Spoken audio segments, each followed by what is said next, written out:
Ongi etorri Crossoverreko festivaleko 8. ediziora. Hasi baino lehen, komentatu nahi genizuen Koldo Mitxelena kulturguneak inkesta bat egiten ari duela, eta beraz zuen eserlekuetan aurkitu dituzuen txarteletan arraspa bat dago. Arraspa hori da zuen iritzia programazioaren inguruan jasotzeko, beraz eskatzen dizuegu mesedez, minutu bat tardatuko duzue bakarrik, hori betetzea, eta gero bukaeran daukazuen kutxa batean, kristalezko kutxa batean, zuen iritzia sartzea. Eta honekin mahai ingurua hasiko dugu. Esan dizuetan bezala, eta hasi berri dugun mahai inguru honetan, bitan desagertua izena ikusten duzue atzean. Arrazoia segituan ezagutuko duzue, ze nire ondoan dagoen lantalde honek ohikoa ez den erronka bati egin dio aurrez. Telesail bat, 2 hizkuntzetan aldi berean grabatu dute. Telesail hori desagertuta edo desaparecido, erderazko bertsioaren kasuan izenarekin ezagutuko duzue eta laizter primeran plataformaan estreinatuko da. Telesail hau, EITB eta Netflixen laguntzarekin eginda, Pausoka eta Zebra Produccionesek ekoiztu dute, eta Gipuzkoako Foru Aldundiko laguntzarekin eginda. Nire ondoan dagoen lantalde honek, Unai Iparragirre, EITBko eta primeraneko zuzendaria, Xabi Zabaleta, produktorea, gidoilaria eta sortzaileetako bat, eta Ane Rot, telesaileko protagonistetako bat, daude gaur nirekin. Bueno, lehenik eta behin, mila esker gurekin egoteagatik eta gonbite hau onartzeagatik. Hasteko sorkuntzarekin hasiko gara hizketan, ze telesail bat, grabaketa bat da ez, baina 2 hizkuntzetan egin duzue. Hortaz, publikoak edukiko du aukera ikusteko telesaila nahi duen hizkuntzan. Eta aktoreen ahots originalarekin, doblajerik gabe. Hau azken finean, Xabi, ez dira 2 filmaketa, nondik atera da honen ideia? Printzipioz guk telesaila ETB-rentzako pentsatu genuen, eta Madrilen aurkeztu genuenean Zebra Produkzio ekoiztetxeari ideia asko gozatu zitzaien eta Netflixera joan ginen, ia beraiek ere proiektuan parte hartu nahi zuten. Eta beraiek pixkat luzatu zuten erronka. Esan zuten, euren datuen arabera, 80%ak bikoiztuta ikusten dituela gauzak, eta orduan ia ausartuko ginaken gazteleraz eta euskerazko bertsioak biak egitea.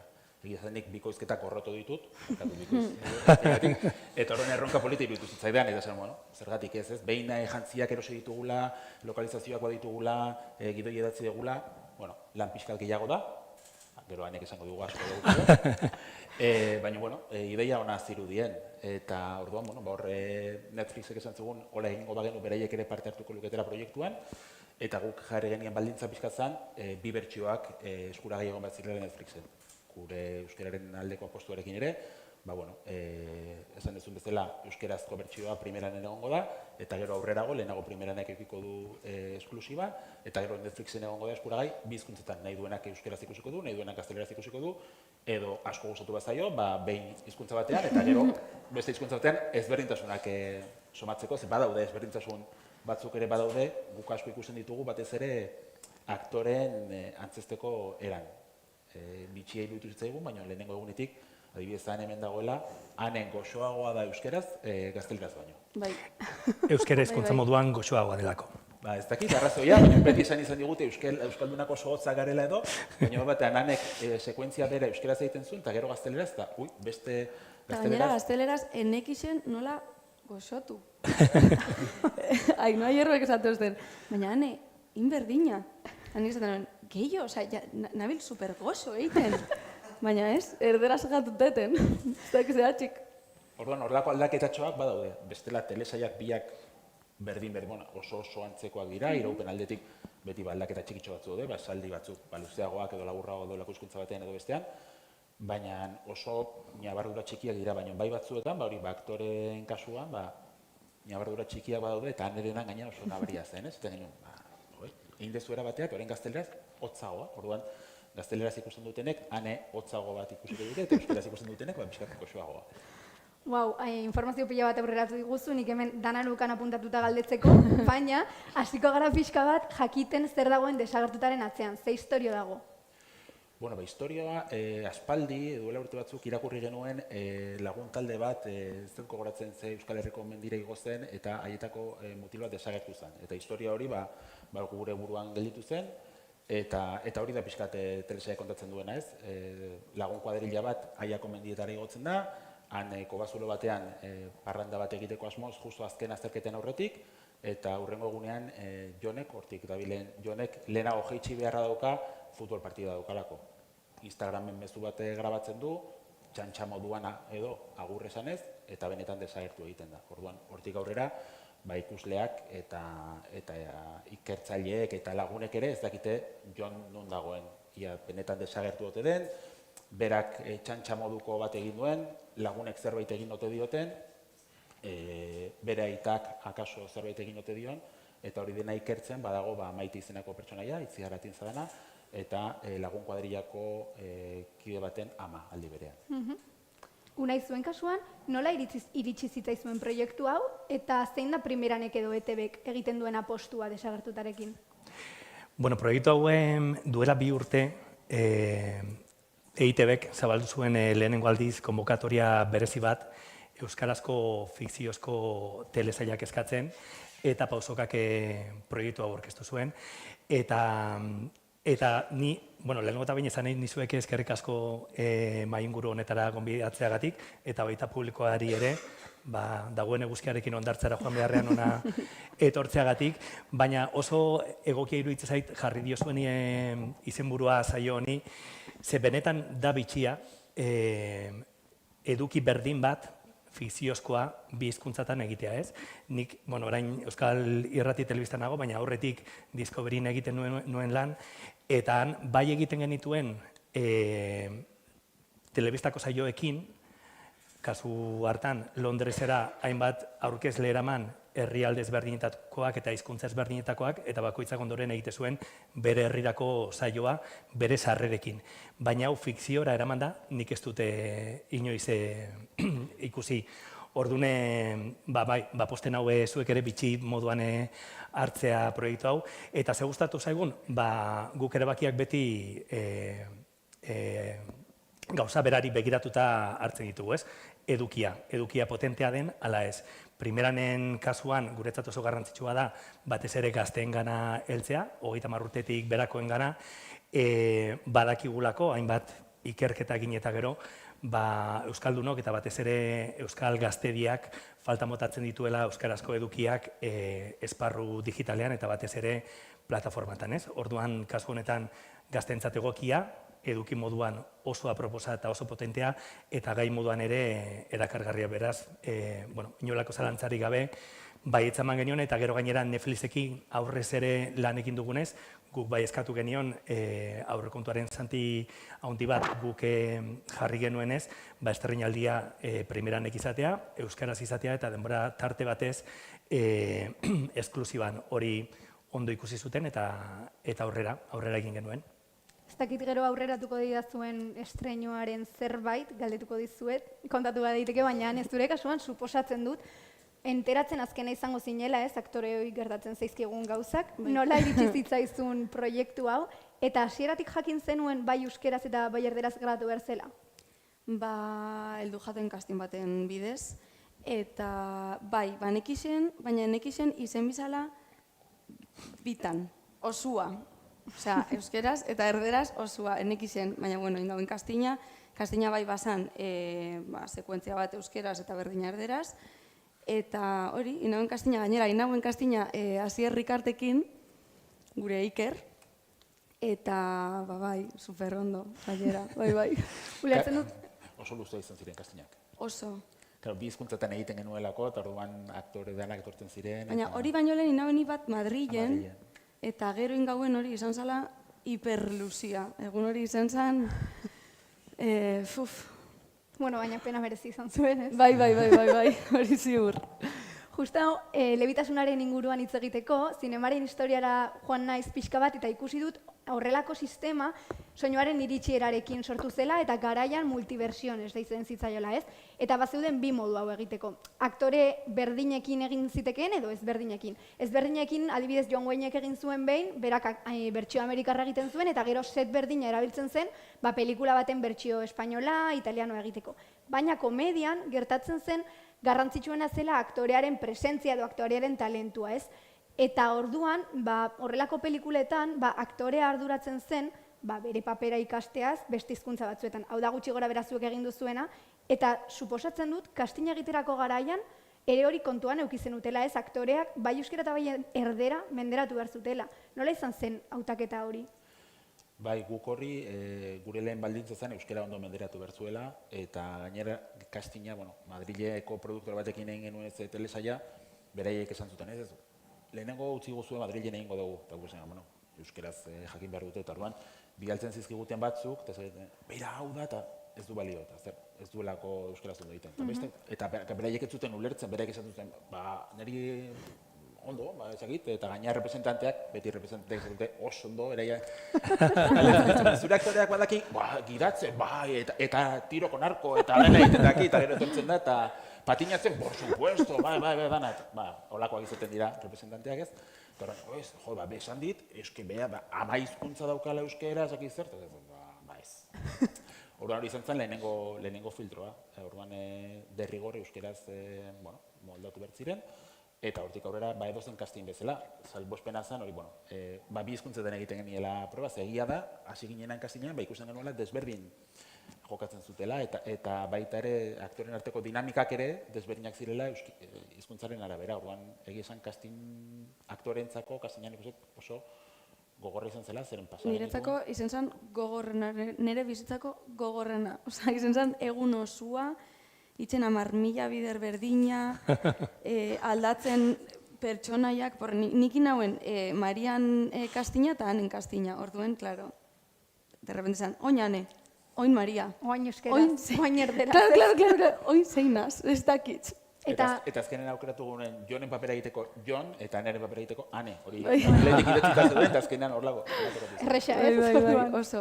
Eta gero zailtasun hori grabaketan ere ikusi zenuen, bai zure pertsonan edo kideetan, hizkuntza aldatzearena eta hori guztia. Nik uste dut zaiena izan zela emozioak mantentzea. Azkenien itxia, ez dakit, 3 bider euskeraz, eta mantendu hori, eta hain berriro erderaz, eta gero, porque itxen gauen planoka, orduen. Ontxe, plano hau, holan, euskeraz eta erderaz, eta gero beste hau, euskeraz eta erderaz, eta hori mantendu biozu dana, emozioak eta holan. Hori niretako izan da zaiena.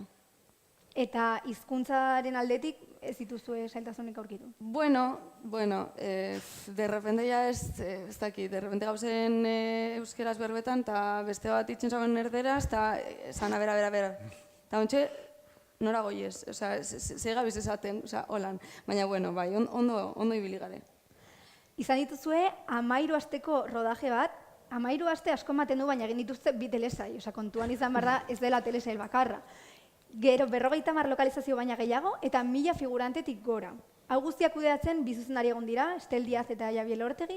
Estel Kataluniakoa izan da eta Javi Euskalduna, honek zerikusirik eduki du grabatzerako orduan ezakit hizkuntzaren aldetik, edo nola antolatu da zuzendaritza?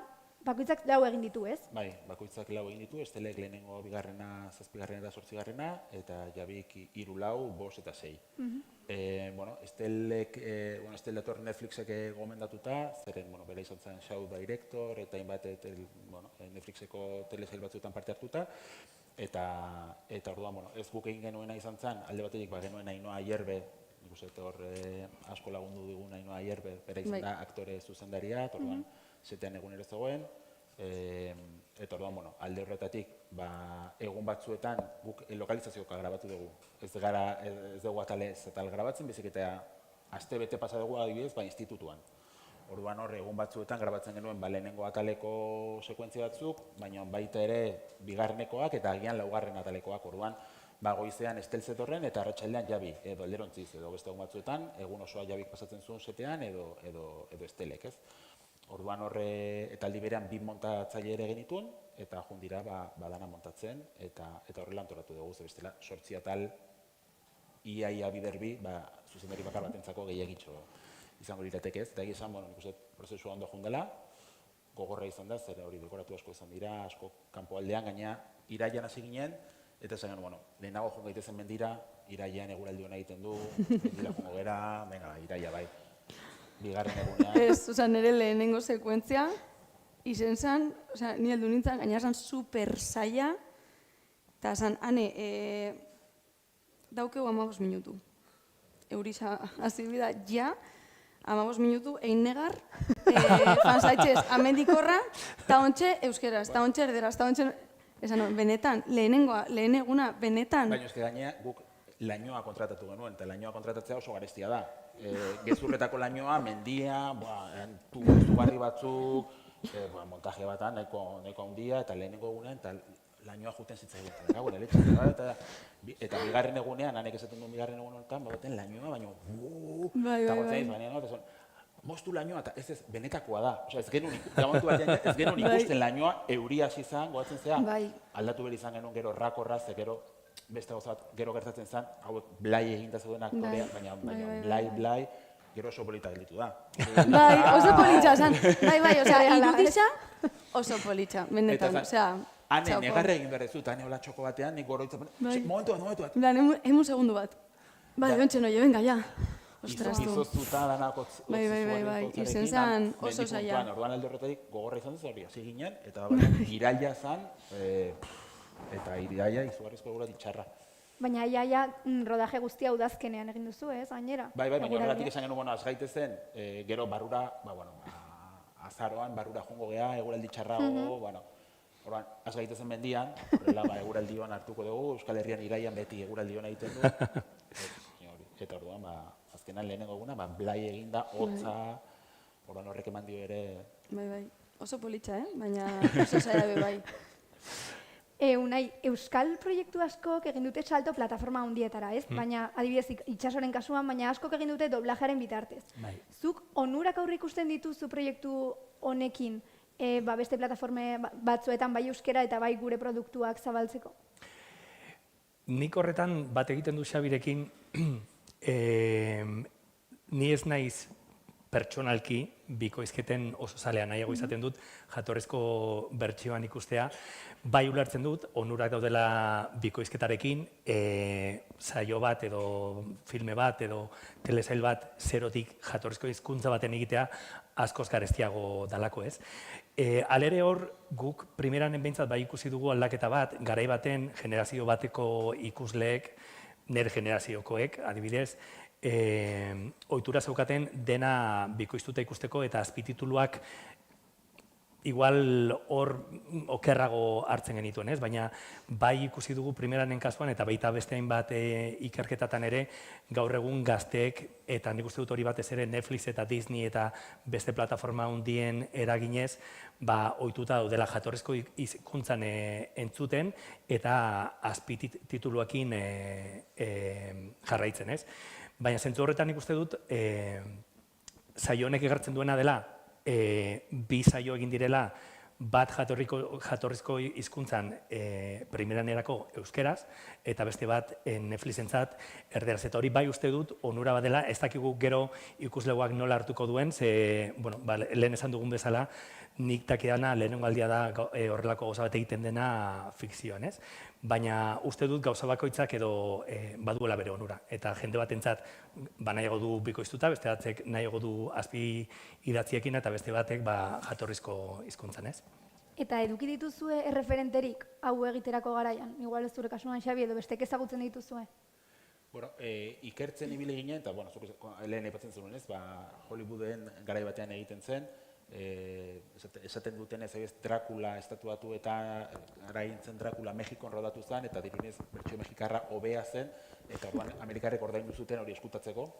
Hemen erlauntza eginda duela ez hainbeste, Katalunian ere bai, Katalunian ohitura gehiago dago pelikuletan horrelako gauzak egiteko eta gu ikertzen jarrita topatu genuen Eskandinavian telesail batek antzeko zerbait egin zuen, baina haiek ingelesera egin zuten bigarren bertsoa, baina aktorea aldatu zuten.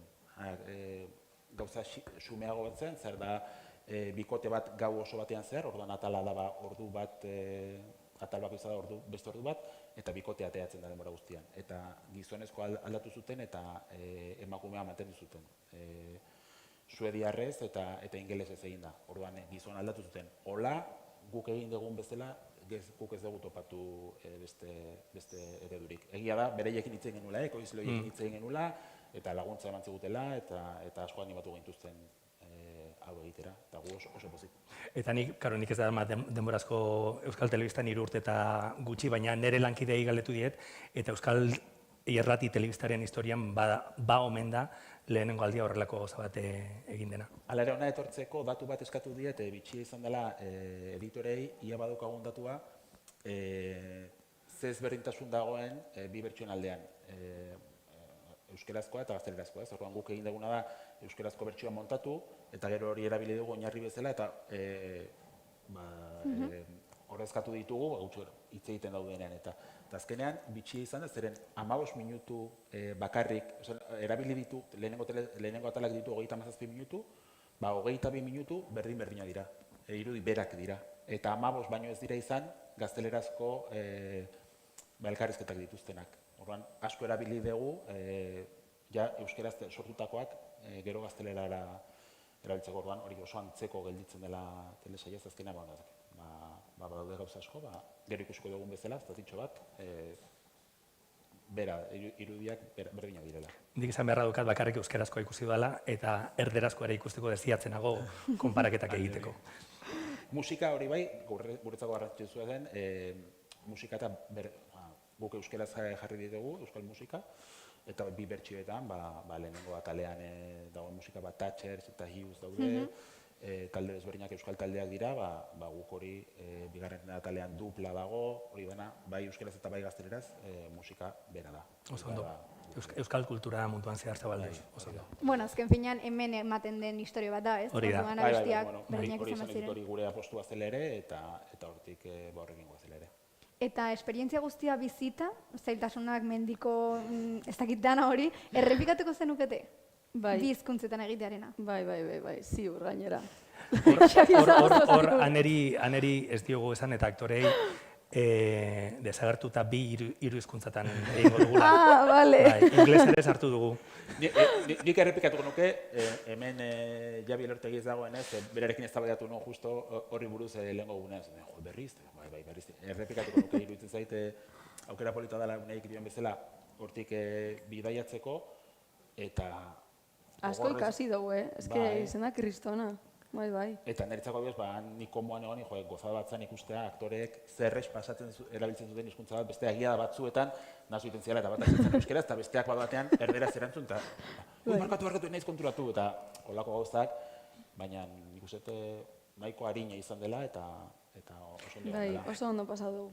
Eta gero, nik esan nahiko nuke era pixkat erromantiko baten niretzat euskaldun moduan eta euskaltzale moduan gozada badela euskara menperatzen duten aktorentzat aukera gehiago egotea, ez? Bi hizkuntza menderatzen badituzu, badaude lan batzuk, zuk egin ditzakezunak bi hizkuntzak menderatzeko, ez? Eta hori iruditzen zait oso mezu polita gaztediari, ez? Euskara ikasi, erabili eta euskaraz ere lan egin. Eta lan egiteko aukera gehiago izango dituzu. Noski eta ezagutzera eman bi hizkuntzetan ez Hori da. azkenean. Esan dugun bezala, hitza ez da bakarrik hizkuntza bat ere da mundu bat, ez? Komentatu duzu pixka bat, zure kasuan ezberdintasunak zeudela, erdean igual gogorrago zinela edo, baina nola sortu duzue, edo nola saiatu zarete sortzen, giro bera bi hizkuntzetan. Ensaioetan lan asko egin duzue, ala dena setean egiten zen. A ber, ensaioetan eta holan, usteot, garrantzitsuena izan zen, kuadrilla hori sortzia. Eta horrekin jaukidu, eske, ingelesez, txinos, jagare kuadrilla bat, ez dakizu, berdin jaku. Eta bai, usteot, hori izan zala gauzia, ensaioetan eta holan, kuadrilla hori sortzia, gure relazioak bai, hori dana sortzia, eta horrekin, fanzetera, eta ala jazta, gurosu nahin. Eta horrekin, euskeraz, erderaz, o txinos bai. Orduen, ez dakit, ez dut. Osa, nik enauen nabari holan, hori, a ber, euskeraz, goxo buenaz, erderaz ez, baina horretaz aparte. Eta zuek eszenak ikusteko aukera izan duzuela, horretaz aparte, beste diferentziak ikusten dituzue? Nik eske euskerazkoa bakarrik ikusi dut. Hemen Xabik erantzun barko du. Ez dakit, egia esan guk pentsatzen genuen alde gehiago egongo zela. Erronkarekin hasi ginenean pentsatzen genuen euskerazko bertsioak atala luzeago izango zela, beti esaten dugulako euskara luzeagoa dala esan dugu luzeago direla. Baina gero esaten dizut, oso antzeko dira, lehengoan Josu soinu teknikarik esan zuen, baina oso antzeko dira biak, orduan, gehiago dira hori, baldaketa puntualak, aktoren batzuk ezberdinak ikusten genituelako, hizkuntza batean edo bestean, baina nik uste orokorrean, giro azken finean bera da, lekuak arropa dana oso antzeko dira, orduan alde horretatik, iruditzen zait nahiko antzeko doala, ez? Askotan ezakizu ere dan, guk badukagulako ohitura bat, eta igual, ezakit, nik Ainhoa Larrañaga urte asko daramatzat ezagutzen, eta Ainhoa Larrañaga niretzako euskeraz da, eta orduan naturalago egiten zait gazteleraz baino, eta beste bat agian gazteleraz ohituago zaude, bueno, baina nahiko antzeko izan da nik uste dut hori guztia, ez?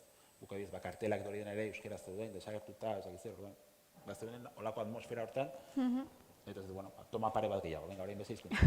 Claro, bai. Hane, negarregin, oso horretxa da. Gaixua.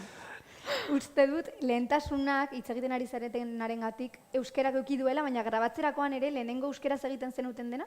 Edo lehenengo toma erderaz egiten zen? Bueno, nik uste igual, Denetatik, planoka, depende, ustakitz, igual justo, bai, azte ginen oin euskeraz, eta gero erderaz, o, bueno, ez que zauen ez ebe... Aktoreren batek, bazeukan olako, euskeraz azten naiz eta gazteleraz bukatzen badet, urrengoa gazteleraz nahi dut, zeia nago, eta gero euskerara pasatzen nahi.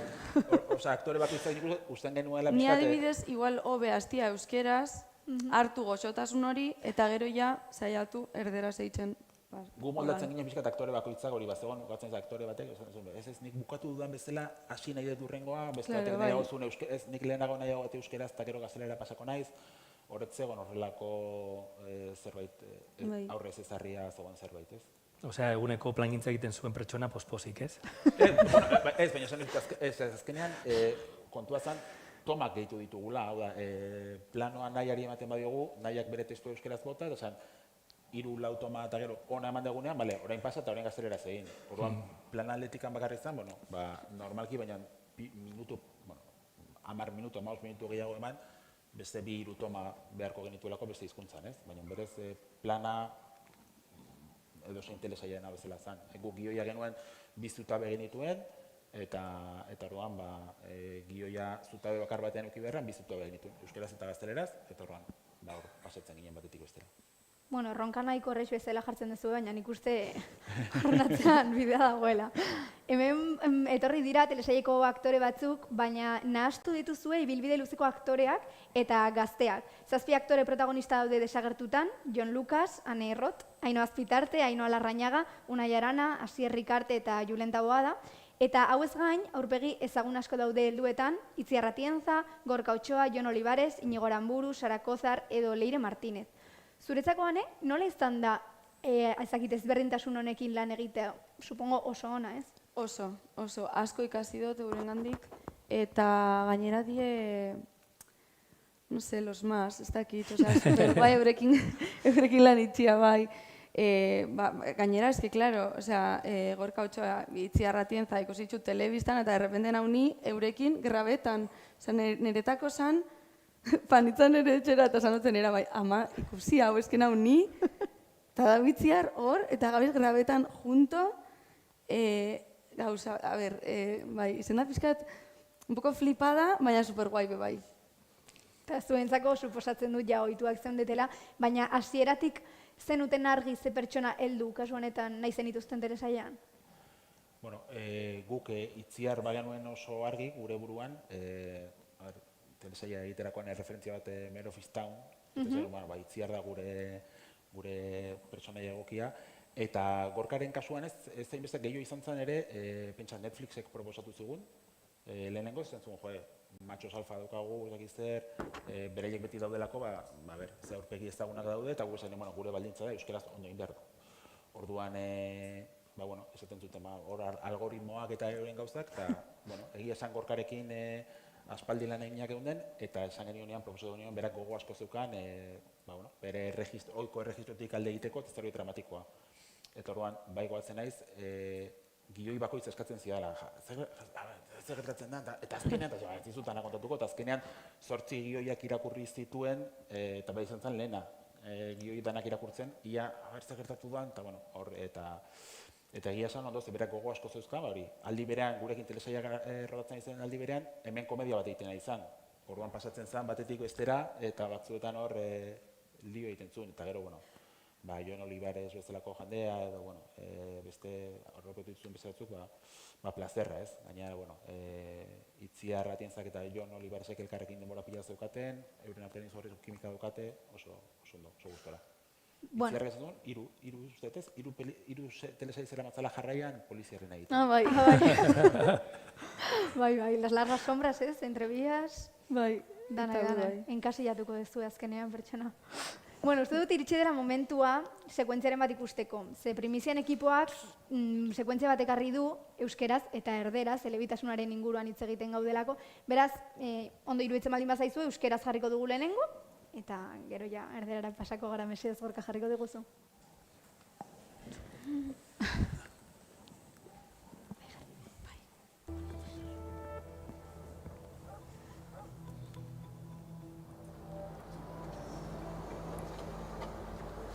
Hitz egin nahi duzu.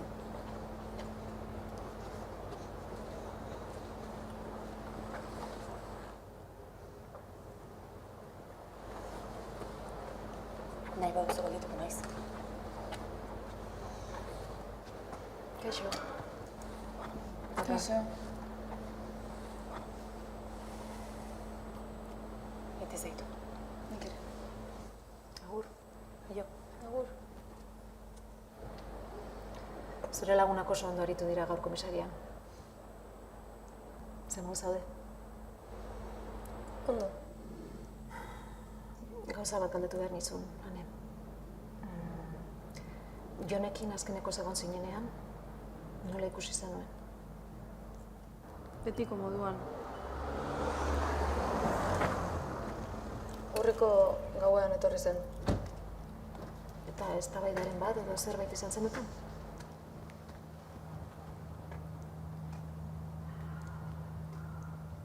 Kaixo, ez nahi zure meniko festara joango, ez saiatu. Ba, zure portalean nago. Jetxiko zara? Ezin dut. Ba, ez izan horrela. Ez naiz jaitsiko, astuna. Ba, txirrina joko dut. Ez da pentsatu ere. Zatoz nirekin buelta matematea. Ez. Txikitxo bat. Zure pisua, 3. eskerra edo eskubida. Beti nazten naiz. Ez da pentsatu ere. Atza botoiaren gaina daukat, 3, 2, 1...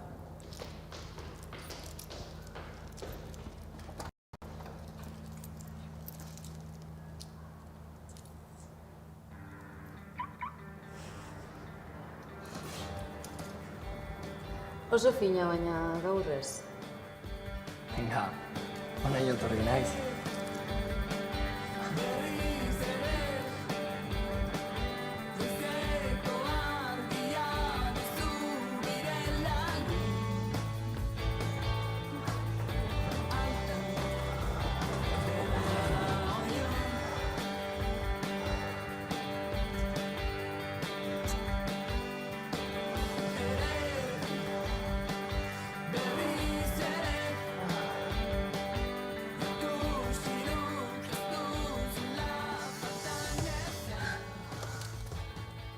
Beti diatzen hauzu.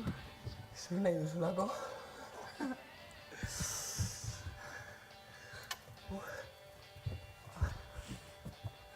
Zure eta konturatzen da, kotxe hartu dira, zula akatu egin zaitu. Inporta zaion gauza bakarra. Beren eskaren titiak dira. Zaztak zaren. Benetan ez zara etorriko. Azterketa daukat azterenean. Zuk eta deno. Baina nota honak behar ditut. Nik partida daukat. Etxi nirekin, eta igande osoa izango duzik azteko. Bai, kristonatzearekin. Ezean? Eta zutako atara. Ba, karri gutxiko nauzu. Ez egin biktimarena. Bai, etorri. Ez jarri hartu egin. Ez duzu lortuko. Ez, benetan. Ez minutan kasartu. Eta hau? Zutaz gogoratu nintzen. Txan. Zer dago? Honekin gogoratu zinen nitaz? Ni ez nahi zain buren bila, Batzuetan bai. Ondo pasa, baina ez pasa, bale? Partido guzu. Ez da agia dudala jokatuko garela izango, Flipatua. Hau.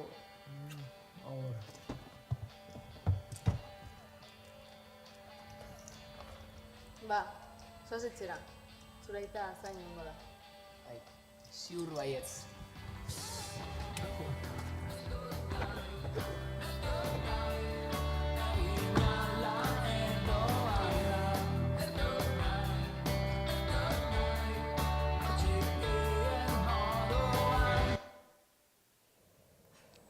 Bueno, eta orain jarraian erderazkoa ikusiko dugu.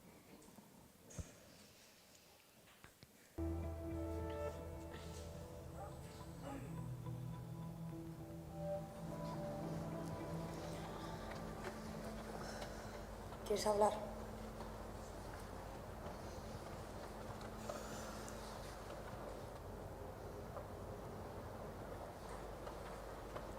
Si quieres me quedo. Hola. Papá. Hola. Te quiero. Y yo. Agur. Y yo. Agur. Tus amigos lo han hecho muy bien hoy en comisaría. ¿Cómo estás?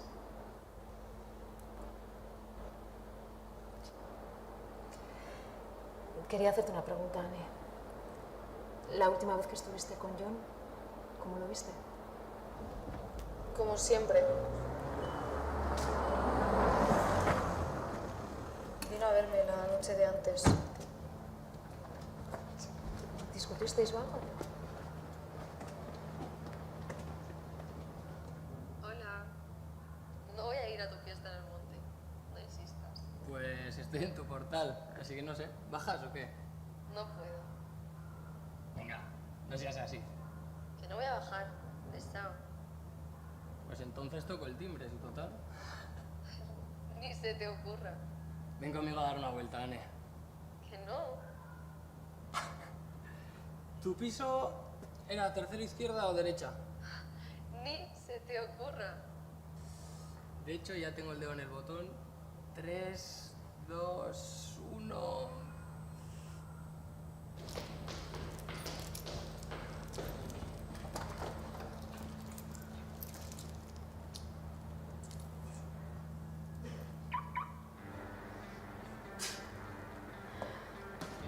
Muy sutil, pero hoy no. Venga, si venía hasta aquí.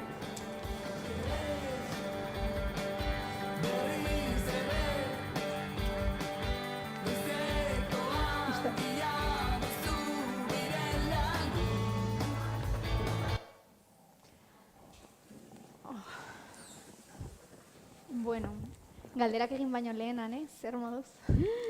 Ai, ez dakit. Ai, bueno, ondo, pozik, bai. Gustatu jat, bai. Egia da Xabik esaten duena, nik ez dut horrelako ezagit ezberdintasun handirik topatzen. Zuk ikusi dituzu? Ez, ez dut ezetz.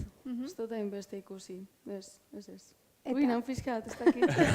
Zai, Unai, zure kasuan, orain erderakoa ikusita, zer moduz? Ba, iruditzen zait bi daudela oso ondo. Eta nik ere ez dut ezberdintasuna hundirik nabaritu, baina, bueno, esena txikitxo bat izan da. Baina bai, biak oso ondo. Nik uste dut oso ondo, oso lortua dagoela, komentatu duguna ez, Euskal Unibertso hori erderan sartzen, ze azkenean agur eta horrelako hitzak ere sartzen ditugu, eta naiz eta erderaz izan oso ondo transmitituko du nik uste Euskal Unibertso horrek.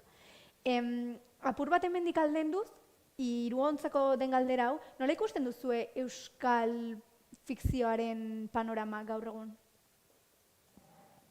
Ba, oso ona, ez? Osea, kriston gauzak ari dira eitzen, eta, bueno, nire ustez, igual, inbiko zauen gehixau, zaren esan modura, igual, bale, amen egin, baina euskera zein. Osea, bizitzen kriston gauzak, baina dierderaz. Euskal Unibertsuan, baina hori igual falta jat, baina uste dut oso ondo goiezela eta gauza oso onak ari garela itzen. Nik esango nuke, nik 3 urte daramatzat Euskal Herrian bueltan, 20 urte pasatuta kanpoan, eta adibidez zinearen munduarekin, telesailenak gero hitz egingo dut, ni oso harro nago euskalduna izateaz, eta oso harro nago euskal zinemaren mundua egiten ari den lanaz. Eta argi eta garbi ikusten da, hori ez dela kasualitatea edo egun batetik bestera gertatzen den zerbait ez, osea, orain dauzkagun harribitxi horiek euskal zinemaren munduan euskaraz eginak, lan on eta gogorraren fruitua dira. Eta gero, telesailen mundura ekarrita eta ja pixka bat Euskal Irrati Telebistaren unibertsora 2020an pandemia garaian ni oraindik ez negoen hemen, baina Euskal Irrati Telebistak atera zuen konbokatoria bat, telesailetan ere Euskal ikusentzunezko independentea bultzatzeko, konbokatoria horretatik 3 harribitxi atera ziren. Ondarraoak, Alardea eta Altsasu. Eta uste dut, ni oraindik ez negoen Euskal Telebistaren zuzendaritza, baina esango nuke zuzendaritza horri begiak zabaldu zitzaizkiola eta bide bat ikusi zuela. Eta Euskal ikusentzunezko independienteei horretan, merkatu horretan oinarrituta oso gauza arrogoteko modukoak egin zitezkela eta bide horretan jarraitu dugu. Eta aurten adibidez, beste hainbat konbokatoriatatik ateratako hainbat telesailek ikusiko du argia, besteak beste Maspalomas, Zeruagoak, Inurritxoak, beste hainbat eduki datoz, aurten nik uste dudana erakusten dutela euskal sektorea oso potente dagoela, talentu handia dagoela, eta guk Euskal Irrati Telebistaren aldetik baita zabaldu dugu konbokatoria bat, talentu berriak eta formatu txikientzat, badagoelako sektore bat, Pausoka, Lauko eta beste ekoiztetxe batzu daude urteak daramatzatenak lana egiten eta lana ondo egiten, baina argi dago baita egile berriei ere atea zabaldu behar zaiela, ez? Orduan, hoiei ere aukera emateko euren lan berriekin hasi daitezen, Euskal Telebistak konbokatoria ere zabaldu du bereziki sektore horrentzat. Orduan, zentzu horretan, hobetu daitekeela hori beti. Eta hobetu beharra dagoela, hori egin beharko gunuke gutako bakoitzak egunero, ez? Gure lana ahalik eta ondoen egin eta egunetiko egunera hobetzen saiatu, baina nik uste dut sektorea indartsu dagoela eta arro egoteko moduko sektore badaukagula, eta ari gara betetzen urte askotan hor egon den hutsune bat, edukiak, fikziozkoak, euskeraz ikusi nahi dituen ikuslearentzat hutsune bat betetzen ari gara. Orduak edo serieak eta filmeak nahi beste daude? Ez, baina argi dago erderazko merkatua eta ingelesezko merkatua askoz handiagoak direla. Primeranek, hemendik gutxira joko dugu 150.000 erabiltzaileren langa hori. Eta bataz bestez, primeran plataforman 50.000 ordu konsumitzen dira euskeraz. Hori guk primeranen lanean hasi ginenean, niretzat fikzioa zen, hori baizela fikzioa. Eta gaur egun errealitatea da. Orduan nik uste dut, bideo honean goazela, akatsak egiten ditugula guztio bezala, baina, behintzat hor goaz, ez? Nik uste dut telesaionek hor egingo duela bidea batez ere, plataforma hundietan ez, bizkuntzetan egoteko aukera izango delako. Gainera, hizkuntzetaz aparte, telesaionek thrillerrean jokatzen du, ez? Zure kasuan, Xabi, zer uste duzu telesaionek gehituko diola hain landuta dagoen genero honi?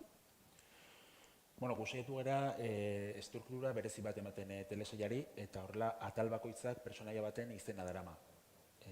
Orduan gure ideia da, hasieran, non dago Jon, desagertuta dago, zertan dabil, eta orduan ideia da atal bakoitzean ezagutuko dugula Jon eta bere lagun baten harremana. Eta orduan, atal bakoitzak, badarama Mikel, Ane, Iker, pertsonaia baten izena. Eta orduan, ikusiko dugu iraganeko gertaeraren bat Jon eta lagun honen arteko harremana definituko duena. Horren iruditzen zaigun alde horretatik, gauza nahiko berritzailea izan daitekela, eta beste telesail batzuetan hildako badago eta nor izaldea hiltzailea bilatzen gara, baina hemen badago beste elementu bat da. Ez dago hilda, desagertuta dago.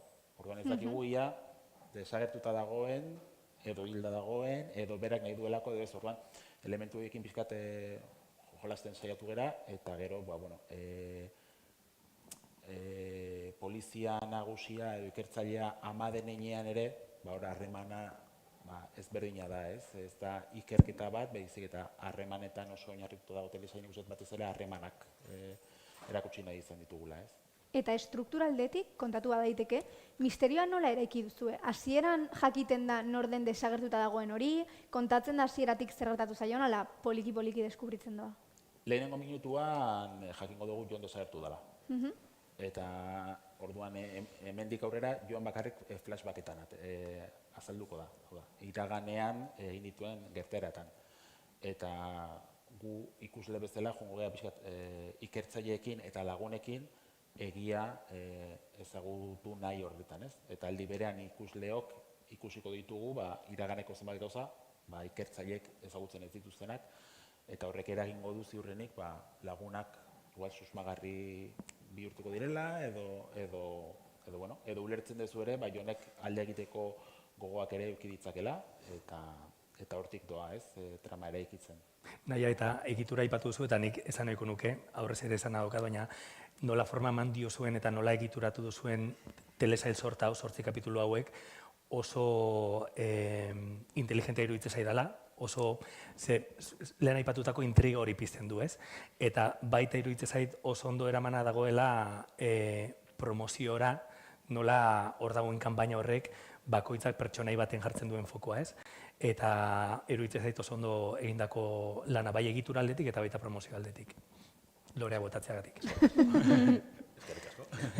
Ane, zure kasuan lehenengo aldia da thrillerra lantzen dezula? Bai, eta asko gustau jat. Bueno, nire genero gogokoena da, así que niretako izen zen kristona bai. Baina, ostras, uste zaila dala, gidoia jakinda, nola mantendu misterio hori eta hori, osea, superpolitxa ikustia, baina itxia oso zaila da, ze azkenien dana badakizu, ze gertatzen dan eta badakizu orduen, baina oso guai egon da, asko gustau jat, bai. Eta aktore bezala zer iruditu zaizu zailena genero aldetik, edo zerk erakartzen zaitu gehien? Bai, igual zaiena hori, bai, mantentzia, jo, ez que ez gure esan eze, be.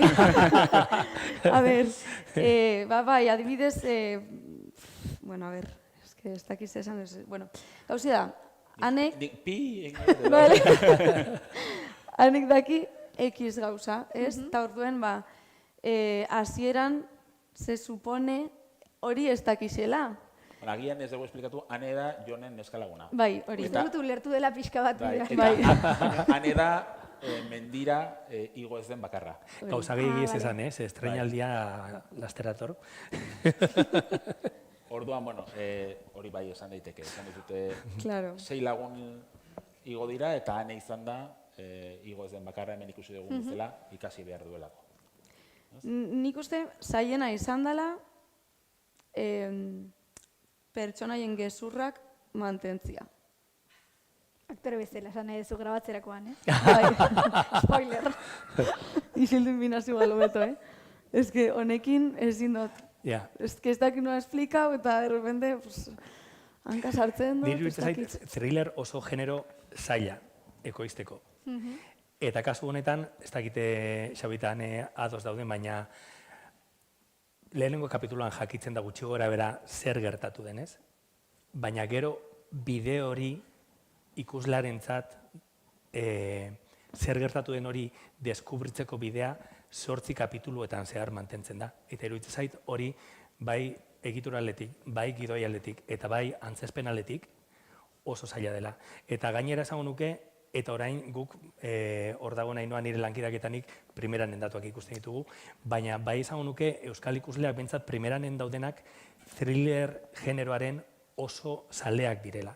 Eta orduan, itxaso egin genuenean ikusi zen, oso harrera ona izan zuela, hau ere thriller bada, eta nolabaiteko bertigoa ematen dit neri, uste dudalako gure ikusleak oso onak direla thriller generoan, baina iruditzen zait baita pausokak eta lantaldeak eta aktorek kriston lan egin dutela hori, ez? Ez dalako erreza interesa eta intriga eta suspensia mantentzea 8 kapitulotan zehar. Hor divertigarria gu orain gabiltza, soinua, kolorea eta egiten, orduan prozesuan jende berria sartzen da, igual gidoiak irakurri ez dituena, orduan ikusten hasten direnean berehala galdetzen diogu, eta zer zugertatu dela, karo, bestela gidoiak irakurri duen jendearekin aspergarriagoa da, badaki zer gertatu den, ez? Eta horren hori, divertigarria, teoria desberdinak nola juten diren sortzen eta horrela, hori ondo dago, eta nahiek esaten duen bezala, feedbacka horrein arte, oso nahi izan dela, ez jende guztia, bakoitzak badauka bere teoria bat, batzutan oso eroak eta beste batzuetan errealitateak gertuago daudenak, baina divertigarria da alde horretatik ere ikustea zer gertatu denez. Baina, guri ere alde pertsonala ere horri ere garrantzia handia eman diogu, ez? Bakarrik jakitea, thrillerra, zer gertatu den, baizik eta besteak ere, indarrere hor jarri nahi izan dugu. Eta zuek ikusle sortzaile aktore bezala, uste duzu erresa dela asmatzea zer gertatu den? Porra bat egiteko lagunekin? Ez, espero ez. Bestela gaizki egingo genuen lana. Nik uste ez dela erresa. Nik endu nintzanean izen zan barkatu. Osa, enagun espero. Claro, ze zuri iritsi zitzaizkizun poliki-poliki, ez? Claro. Ez danak batean. Da, irakurri nabenien, gelditu nintzen, en plan, ezin da izen. Eta jazta, ez dut esan behar gehiago, porque, bueno. Nik esango dut nik ere bat egiten duela anerekin, ez da erresa. Zenuen asmatu. Eta bigarren denboraldi baterako, amaiera, itxita, irekia uzten duzue. Txinatarra sartuko dugula adostu dugu, ez da? Bai, eta ingelesa bai. Hau nik erantzungo dut iruditzen bat dizu. Idatzita nola dagoen behintzat, idatzita dago telesaila itxia izateko, baina nahi izan ez gero, bigarren denboraldi bat egin ez gau da. Historia nagusi hau kontatu da eta itxita dago, baina guk buruan badaukagu beste bigarren denboraldi baterako hasiera nolakoa izango litzakeen eta hori. Baina berez hau ikusten baduzu eta hemen amaitzen bada, nik uste oso ondo amaitzen da eta bere hortan amaitzen da. Baina aukera egon liteke beste unari hitzartuko diot eta... Hori ikusleek esango dute. Hori da. Baina pausoka gainera oso, eta Xabi oso onak dira, denboraldi batek ematen duenean bukatu dela, ondo joan baldin bada bigarren bat ateratzen, ez? Itxatxitarekin erakutsi zuten, itxatxita berriz, eta beste hainbat edukirekin ere erakutsi dute. Badakitela nola teorian bukatu den historia batetik jarraipen atera, ez? Orduan, bueno, ikuslei esango diegu... Inkesta bat pasako hori da. Primeranen jarri dezakezu gero, bigarren denboraldirako. Hane, zure pertsonaiari gustatuko litzaioke jarraitzea, edo zure? Bai, klaro. Gainera niguro zeu segeixau jakitzia. Bai. Así que, Xabi. Nondik fango da, Ane? Ezin dugu lehenengori hitzegin, bigarrenari buruz hitzegin. Bai, egisa da. Gaina ikusita zuen gaitasuna sekretuak gordetzeko, hemen beste ordu ematen badigute, ja... Destripau. Spoiler alert, hau crossover da, ez da spoiler festival. Ja, barkatu. Izan diteke, bai. Ez dakit aurreratu daitekeen edo pentsatuta daukazuen noiz izango den aurre estrenaldia. Bai, ez? Bai, maiatzaren 22an.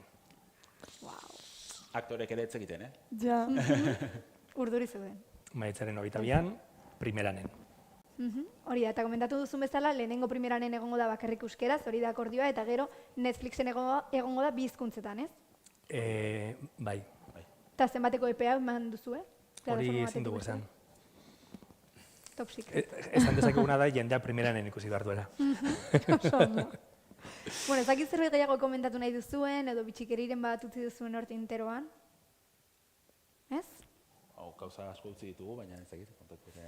Bai, ez dakit. Bazpareanek, ez dakit. Ez daukete zer esateko. Ez. Primera. Bueno, nik uste dut horrela ikuslegoa nahiko lase gelditu dela, ziur nago galdera pila bat izango dituzuela, baina hemendik kanpo komentatu beharko dituzue, ze mahai ingurua itxi behar dugu. Mil esker zuei, Unai, Xabi, Ane gurekin egoteagatik, espero dugu pozik eta gustora egon izana crossoverren, eta zuei mil esker gurekin gaur egoteagatik, espero dugu primeranen telesail ikustea eta asko gustatzea, bozkatu bigarren denboraldi baterako zeaneko goa daukaukiko, eta horrela izten dugu mahai ingurua eskerrik asko etortzeagatik, eta mil esker. Eskerrik asko. Ai.